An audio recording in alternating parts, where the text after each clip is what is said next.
할렐루야. 하나님의 은혜가 함께하기를 간절히 바랍니다.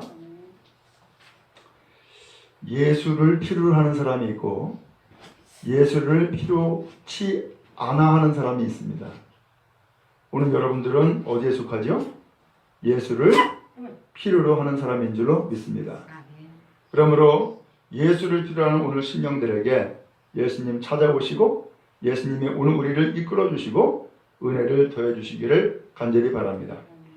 이제 말씀을 차근차근 좀 보려고 그러는데요. 예수님이 가버나움을 떠났어요. 지난주에 읽었던 내용이 바로 가버나움에서 있었던 사건인데 심상에 누운 중풍병자를 사람들이 데리고 온 거예요.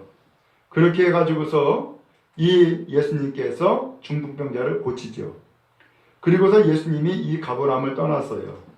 그리고서는 길을 가시다가 세간을 들리게 됐는데 그 세간에 마태라고 하는 사람이 앉아 있었던 거예요. 그런데 이 세간에 앉아 있는 마태에게 나를 따르라 라고 했더니 일어나 따랐다는 거예요. 참 여러분 어떻게 이게 가능할까요? 아니 지금 세간에 앉아서 소위 말하면 세무서에 앉아서 그야말로 일을 보고 있는 이 직원에게 나 따라와라 라고 했더니만은 이 사람이 일어나서 예수님을 따랐다는 거예요. 여기 나를 따르라 라고 하는 것은 나의 제자가 되라 라고 하는 얘기거든요. 근데 바로 이 사람이 일어나 예수님을 따르게 된 거예요. 이게 어떻게 가능할까? 여기에서 이 마태라고 하는 사람이 지금 어떤 상황에 처했을까라고 하는 것을 우리가 짐작할 수가 있습니다. 어떤 상황이에요? 예수님께서 마태의 집에 들어가죠. 마태가 이제 예수님의 제자가 되면서 마태가 아마 예수님을 초청한 것 같아요. 그래서 마태의 집에 가서 음식을 잡수셔요. 근데 많은 세리들도 그 자리에 함께했고 죄인들도 그 자리에 함께한 거예요. 물론 예수님도 예수님의 제자도 함께 앉았어요. 근데 이 광경을 바리새인들이 본 거예요. 그러면서 제자들에게 이야기하죠. 어찌하여 너희 선생은 세리와 죄인과 함께 잡수시느냐? 이 이야기는 예수님의 이러한 이 세리나 그 다음에 죄인들과 함께 앉아서 같이 음식 먹는 것을 이해하지 못하겠다는 거예요. 왜 그러느냐? 이 세리와 죄인과 함께 음식 먹으면은 똑같은 취급을 받거든요. 세리는 죄인 취급받고 민족의 배반자 취급받았어요. 또한 이 지역은 죄인으로 낙인 찍힌 사람들이 많이 있었나 봐요. 그러니까 세리나 이 죄인들이 서로 이심점심 마음이 통하고 있었던 것 같아요. 그런데 그 세리 가운데에서 마태라는 사람이 있는 거죠. 말씀을 드린 것처럼 이 마태라는 사람이 세간에 앉아서 세물을 보고 있지만 마음으로는 지금 이 맡고 있는 일 혹은 내가 지금 행하고 있는 일이 즐거울 거예요? 괴로울 거예요? 즐겁지가 않아요. 왜? 내가 아무리 열심히 일을 해도 내 백성들에게 세금 걷어가지고서 누구한테 주는 거예요? 로마 정부에다 주는 거야. 그러니까는 마음이 편치가 않아요. 근데 더군다나 그렇게 해서 세금 걷어가지고서 로마 정부에다 갖다 바치는데 같은 동족인 이 유대 사람들은 이 세무서 직원들을 이 세리들을 아주 못마땅히 여기는 거예요. 왜 저 사람들은 세무서에 앉아가지고서 우리 동족의 피를 빨아먹나 이렇게 생각을 하고 있었던 것이고 그러다 보니까는 이 사람들은 전부 다 좋은 사람이든 나쁜 사람이든 예외 없이 전부 다 죄인으로 낙인을 찍어버렸어요. 민족 배반자로 낙인 찍었어요. 그러니까 이 세간에 앉아있는 이 마태라는 사람이 일할 맛이 나겠어요? 아니에요. 괴롭죠. 그러면서 이 마태라는 사람은 또 한편으로는 무슨 생각을 했을 가능성이 있느냐? 야, 나도 사람들한테 싫은 소리 듣지 아니하고 내가 하기 싫은 일을 억지로 하는 것이 아니라 나도 정말로 좀 새로운 인생을 좀 살아갔으면 좋겠다. 그래서 정말로 의미 있는 사람, 가치 있는 인생을, 그런 많은 사람들에게 유익을 주고 도움이 되는 인생을 살아갔으면 좋겠다 라는 마음을 가지고 있었을 가능성이 있죠. 근데 때마침 그런 마음을 품고 있는 이 세리, 이 마태, 때마침 예수님이 이 세무소 앞을 오신 거죠. 그리고서는 이 마태를 딱 지목해가지고서 너 나 따르라 라고 하는 거예요. 아마 예수님이 이 마태의 심정, 마태의 마음을 아셨던 것 같아요. 너 나 따르라. 그러니까 이 마태는 뭐 두말할 것도 없이, 무슨 왜 나를 불렀습니까? 묻는 것도 없이, 혹은 내가 뭐 다른 일을 좀 해야 되니까는 좀 더 이따가 가겠습니다, 뭐 이런 것도 없이 오늘 성경 보니까는 일어나 따랐다는 거예요. 그는 그야말로 세간에 앉아서 샘을 보고 있는 이 마태는 그 자리가 아마 가시방석이었던 것 같아요. 앉아있기 싫은, 그리고 난 여기서는 일어나고 싶은, 그리고 난 이 자리에서 난 떠나고 싶은 그런 마음들이 아마 있었던 것 같아요. 그러니까 예수님께서 나를 따르라 하니까는 바로 일어나 따라버리는 거죠. 오늘 여러분, 오늘 우리가 그래요. 여러분들은 어떻게 예수를 믿게 됐어요? 어떻게 예수를 따르게 됐어요? 우연하게? 그런 일은 많지 않아요. 때마침 내가 그렇지 않아도 괴로운데, 때마침 내가 고통스러운데 누군가 나에게 이야기를 하는 거예요. 예수 믿으라고. 그러면은 문제가 해결된다.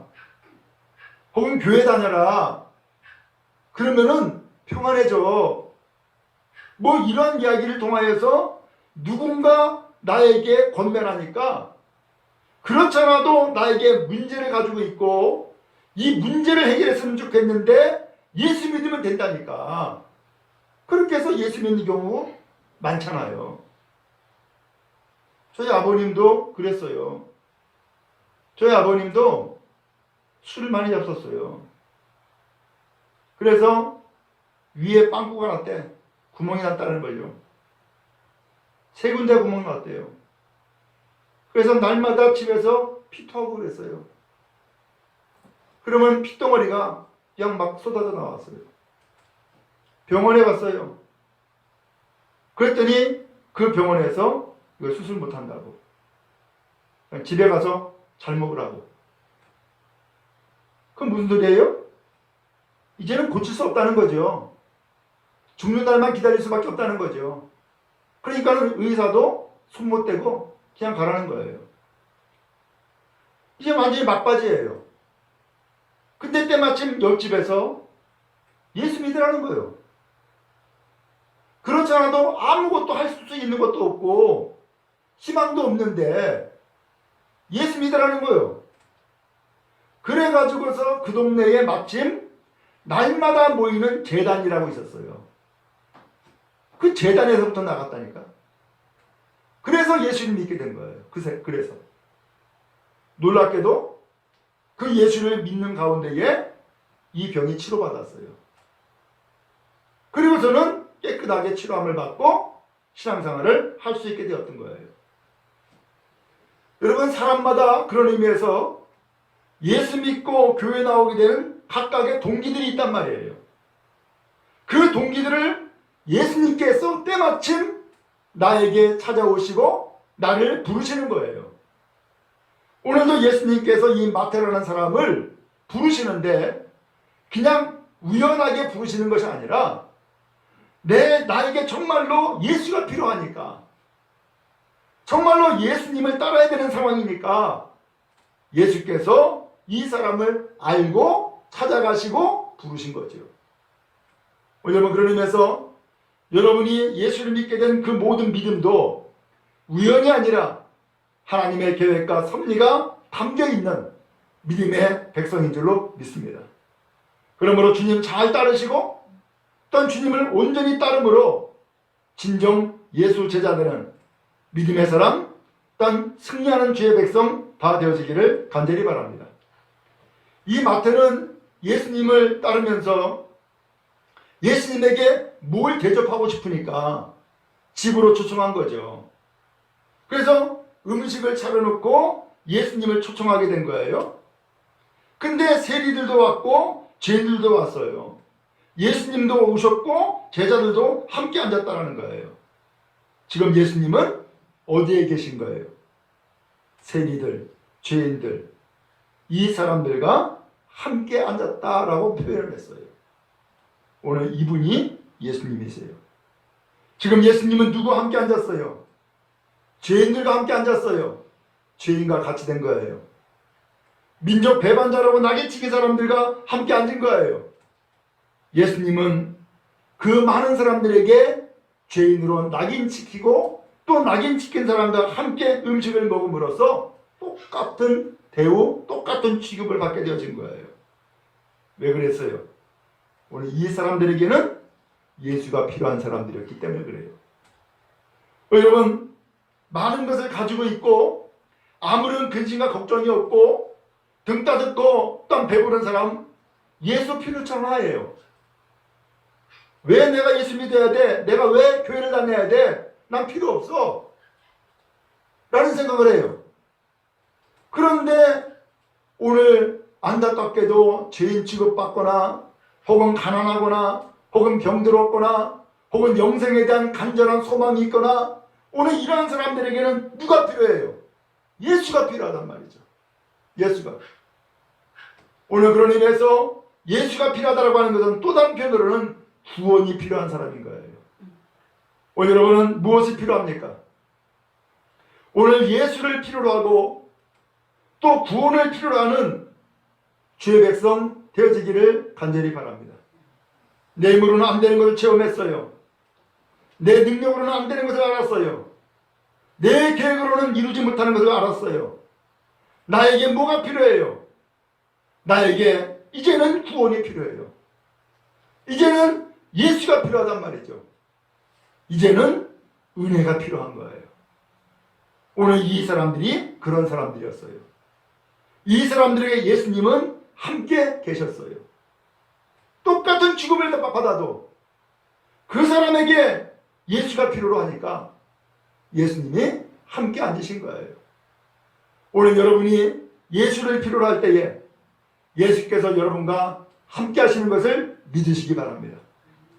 그래서 예수님은 정말로 낮고 낮은 이 땅에 오신 거예요. 갓난아기의 그 생명을 가지고서 오신 것이고 인간의 몸을 입고 오신 거예요.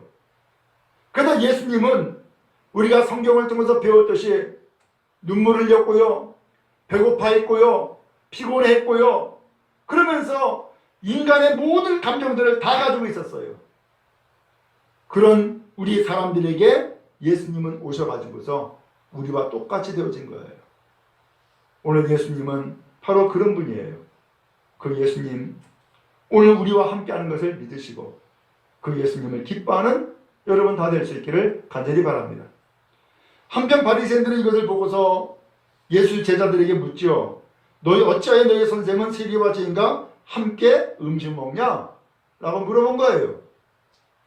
왜 그러느냐? 말씀을 드린 것처럼 세리와 함께 앉으면 똑같은 세리 취급받는 거예요. 죄인과 함께 밥 먹으면 똑같은 죄인 취급받는 거예요. 그래서 당시 바리새인들은 안 그랬어요. 바리새인들은 오히려 세리와 죄인들을 보면서 정죄했어요. 근데 예수는 오히려 세리와 죄인과 함께 밥을 먹는단 말이에요. 그래서 하도 이상하니까 예수님 제자에게 물은 거예요. 이봐, 어찌 너희 선생은 세리와 죄인과 함께 밥을 먹어? 라고 묻는 거죠. 왜? 우리는 그렇게 안 하니까. 그리고 더 나가서 세리와 죄인과 함께 먹으면 똑같은 취급받으니까 어떻게 너희 선생님은 죄인 취급받으면서 똑같이 죄인들과 함께 밥 먹냐? 이해가 안 돼. 라고 하는 거죠. 이 사람들은 누구예요? 예수가 필요 없는 사람이에요. 왜? 이 사람들은 예수 대신 뭐가 있느냐? 율법이 있어요. 또 이 사람들은 뭐가 있느냐? 나는 율법을 지킨다라고 하는 스스로 의롭다고 여기는 의로움이 있어요. 그러니까 이 사람들은 다른 사람들을 비난하고 정죄는 해도 내가 나 자신을 비난하고 정죄하지는 않아요. 왜? 나는 율법이 있으니까. 나는 율법을 지키니까. 나는 의롭다고 생각하니까. 나는 아무런 흠이 없다고 생각하니까 결국은 뭐예요? 예수가 필요 없는 거예요. 여러분, 오늘날 이와 같이 예수 필요 없는 사람이 얼마나 많아요. 난 돈이 있어. 그리고 돈으로 의지하고 살으려고 그래요. 나는 권세가 있어. 그러면서 권세에 의지하고 살으려고 그래요. 나는 철저한 사람이야. 라고 하면서 나 자신을 내세우면서 살아가는 사람들이 있어요. 그러나 이 사람들은 정말로 내가 누군지를 모르는 거예요.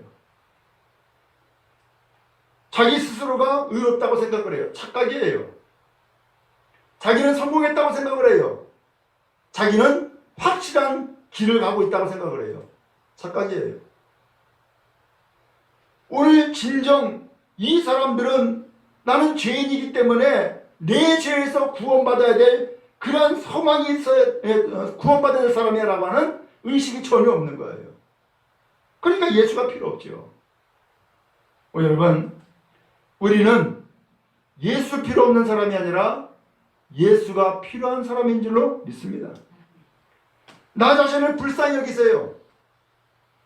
나 자신에게 긍휼이 필요함을 깨닫고 예수 앞에 긍휼을 구하는 은혜의 심령 되어지기를 간절히 바랍니다. 세리와 죄인들 많은 사람들이 비난하고 정죄해요. 사람 취급을 안 해요. 그러니까 내가 죄인인 것을 알아요. 그러니까 이 죄에서 구원받아야 된다고 하는 강한 소망이 있어요. 그리고 이제는 새로운 인생을 살기를 원하는 강력한 마음이 있단 말이에요. 그러니까 이 사람들에게는 예수가 절대적으로 필요했던 거예요. 근데 바리새인들은 필요 없어요. 왜? 나를 정죄하지도 않으니까. 나를 비난하는 것 없으니까. 오히려 나를 다 부러워하니까. 필요 없어요. 근데 이 사람들이 착각을 하고 있는 것은 그 율법을 의지해 가지고서는 구원받지 못한다라고 하는 것을 모르는 거예요. 그래서 이 사람들은 불쌍히 여김을 받지 못하는 거예요. 여러분, 그런 의미에서 오늘 우리 자신을 참으로 율법에 비춰 가지고서 나를 보는 것이 아니라 나 자신의 어떤 의로움을 가지고서 나 자신을 보는 것이 아니라 주님의 은혜 가운데서 나를 바라보고 나에게 정말로 은혜가 필요한 불쌍한 심령이다라고 하는 것을 고백할 수 있는 여러분 다 될 수 있기를 간절히 바랍니다. 예수님은 이것을 아주 쉽게 설명을 했어요. 12절에 보니까 건강한 자에게는 의사가 쓸데 없고 병든 자에게 쓸데 있다. 그렇죠? 건강한 사람 병원갈 필요 없어요. 건강한 사람 의사 만날 필요 없어요. 병든 사람에게는 병원 가야 돼. 병든 사람에게는 의사를 만나야 되고 그 의사를 통하여서 수술도 받고 치료도 받아야 된단 말이죠. 오늘 우리는 건강한 사람입니까? 아니에요. 로마서 말씀해 보면은 모든 사람이 죄를 범하여 하나님의 영광에 이르지 못했다라고 말씀을 하고 있어요. 그래서 모든 사람이 사실은 병자라는 거예요. 그러므로 모든 사람들에게 사실은 의사가 필요한데 유독 이 바리새인들은 자기 스스로가 병든 걸 모르는 거예요. 그리고서는 자기 스스로를 의롭다고 여겨요. 그러니까 의사가 필요 없다는 거예요. 예수님은 말씀해요. 13절에 너희는 가서 내가 긍휼을 원하고 제사를 원하지 아니하노라 하신 뜻이 무엇인지 배워라. 이게 호세아 6장 6절에 나오는 말씀이에요. 이게 무슨 말씀인가 하면은 긍휼을 원하고 제사를 원하지 원하지 않는다. 제사는 예배지요. 그리고 하나님 앞에 드리는 경배하며 의식이에요. 그래서 이 제사는 눈으로 보이는 거예요. 근데 국률은 보여요, 안 보여요? 국률은 눈에 안 보여요. 왜? 마음으로 가지고 있는 나음의 자세요, 태도이기 때문에. 국률이 뭐예요? 사랑이에요. 그래서 이 국률이라고 하는 이 단어는 원래 헤세드라고 해요. 근데 이 헤세드라고 하는 이 단어의 뜻은 사랑이거든요. 근데 이 국률이라고 해석한 이 성경 말씀을 원어로서는 똑같이 헤세드라고 했던 거예요. 사랑인 거죠. 하나님이 진정 원하는 것은 사랑을 원하지 예배를 원하는 게 아니다라는 거예요. 그렇다고 해서 우리는 오해하면 안 돼요. 예배 필요 없다는 얘기가 아니에요. 예배 드리라는 거죠. 그렇지만 예배를 드리지만 사랑 없는 예배가 아니라 사랑을 담은 예배를 드려라 라는 얘기예요. 오늘 하나님을 사랑하는 것, 이것을 예수님은 율법의 대강령이라고 그렇게 말씀하지 않았어요. 오늘 우리가 형식적으로 외형적으로는 정말로 신앙생활 잘하는 사람처럼 보일 수도 있고 나타낼 수도 있어요. 근데 거기에 사랑이 빠지면 그 형식적인 예배나 의식이 무슨 소용이 있냐는 거예요. 거기에 사랑을 담아야 된다 라고 하는 것이죠. 이것은 지금 바리새인들에게 하신 말씀인 거예요. 바리새인들 성경에 보면은 일주일에 2번 금식한대. 10의 1조도 드린대. 그리고 또 더 나가서 나는 죄도 안 짓는데. 이게 누가복음에 세리와 바리새인이 기도하는 비교하는 내용에서 나오죠. 그런 사람이 바리새인이에요. 얼마나 존경스러워요. 야, 일주일에 2번 금식한다? 이거 쉽지 않죠. 10의 1조 철저히 드린다? 이것도 쉬운 일은 아니죠. 더 나가서 아무런 죄도 짓지 않는다? 야, 이 철저한 사람이구나. 철저한 신앙이구나. 라고 할 수 있죠. 그런데 그러한 신앙의 삶을 살아가는 그 사람에게 진짜 필요한 것이 빠진 거예요. 그 진짜 필요한 것이 뭐예요? 사랑이라는 거예요. 인애라는 거예요. 오늘 바리새인들은 그러한 신앙의 삶을 살았어요. 그래서 당시 사회가 병든 거예요. 그래서 유대인들은 갈릴리에 있는 가난한 사람들 또한 죄인들 비난하고 정죄하면서 자기 스스로는 의롭다고 생각을 하는 그런 착각에 빠지면서 살았어요. 이스라엘 백성들이 완전히 둘로 나눠졌죠. 그래서 의롭다고 여기는 사람 혹은 의로운 사람에게 정죄받는 사람 둘로 나눠져 있어요. 이거 하나님이 원하지 않지요. 오늘 그래서 예수님께서는 이렇게 율법적인 신앙생활하고 있는 이스라엘 공동체에게 예수님은 찾아가셔서 하나님이 진정 원하시는 것이 뭐냐라는 것을 가르쳐주고 계시는 거예요. 하나님은 뭘 원한다고요? 긍휼을 원한다. 인애를 원한다. 사랑을 원한다. 라고 하는 거예요. 그러면서 예수님이 결론적인 말씀을 하세요. 나는 의인을 부르러 온 것이 아니요 죄인 부르러 왔다. 라고 했어요. 말씀드린 것처럼 의인은 스스로 완전하다고 생각을 하기 때문에 의사가 필요 없어요. 그러나 죄인은 내가 스스로 죄된 것을 알고 이 죄에서 구원받아야 된다라고 하는 강력한 소망이 있기 때문에 구원받기를 간절히 기다리는 사람들이에요. 예수님은 그래서 이 세상에 오시기를 의인 부르러 온 것이 아니라 죄인 부르러 왔다라고 말씀하시고 예수님은 가시는 곳곳마다 죄인의 현장을 찾아가시는 거예요. 그리고 그 사람들을 택하시고 그 사람들을 고치시고 그 사람들을 구원하시고 그 사람들을 제자로 부르신 거예요. 그래서 예수님은 다시금 말씀하죠. 나는 죄인을 부르러 왔다. 오늘 우리는 죄인인 줄로 압니다. 오늘 우리는 주님의 은혜가 필요합니다. 오늘 우리는 구원받아야 될 사람입니다. 주의 구원이 오늘 우리에게 늘 함께하기를 간절히 바랍니다.